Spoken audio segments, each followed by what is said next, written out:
सोचो जरा, स्कूल में दशहरे से ठीक पहले पूरा माहौल फुल ऑन फेस्टिव हो।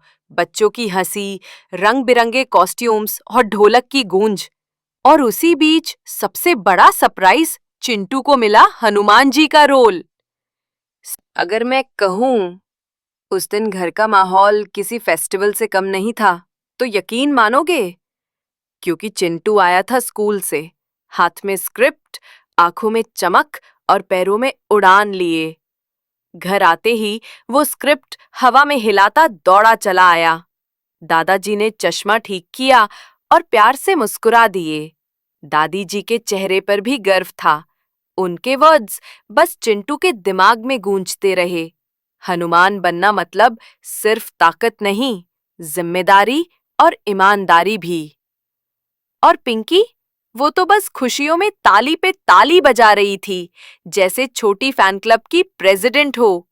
प्रैक्टिस शुरू हुई और वहीं से चिंटू का असली रंग सामने आने लगा।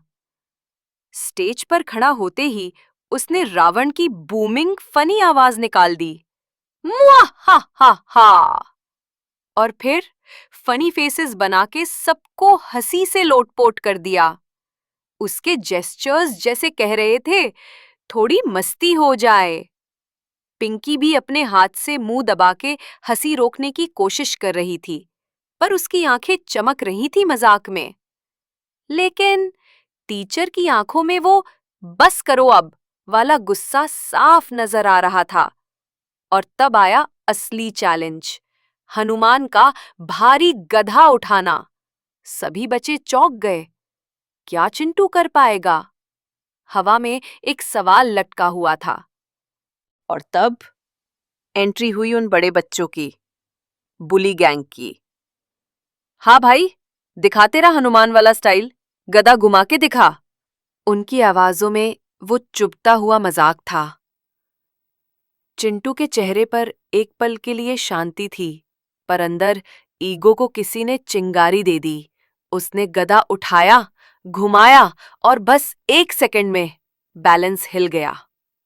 थप, वो जमीन पर गिर पड़ा।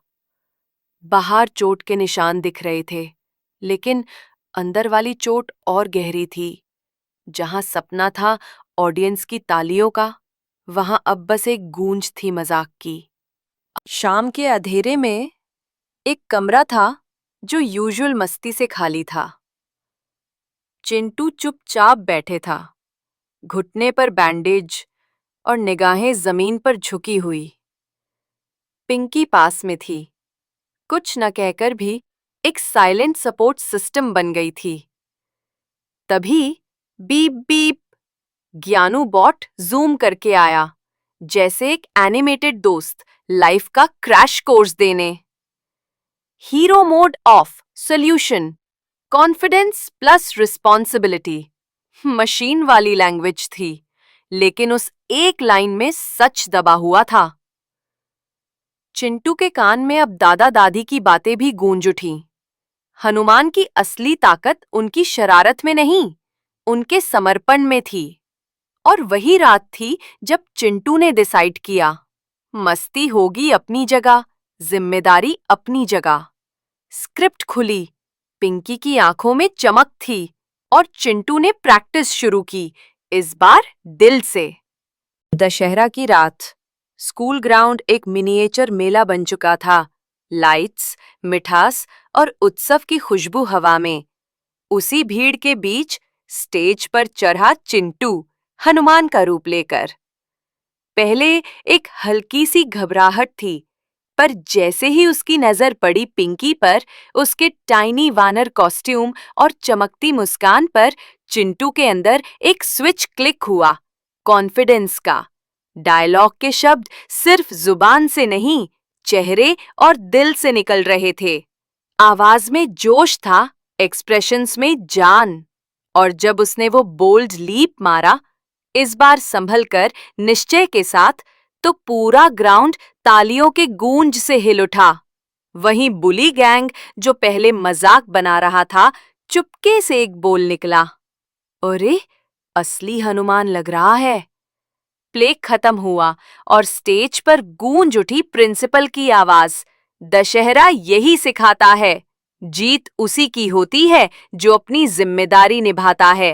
रात का आसमान रंग बिरंगी रोशनी से जगमगा रहा था, जैसे सितारे भी दशहरा सेलिब्रेट कर रहे हों। चिंटू ने आसमान की तरफ देखा और हल्का सा मुस्कुराया। हनुमान बनना मतलब अपना फर्ज निभाना। उस पल दादी जी की आवाज जैसे फिर से दिल के अंदर गूंज उठी। हर दिन अपने अंदर के रावण को हराओ। और पिंकी की एक मासूम सी लाइन ने सीन को परफेक्ट कर दिया। मेरे भैया ही सबसे बेस्ट हनुमान हैं। तभी ज्ञानू बॉट भी अपनी कार्टून वाली बीप के साथ कंफर्म कर गया, मिशन दशहरा मस्ती सक्सेसफुल।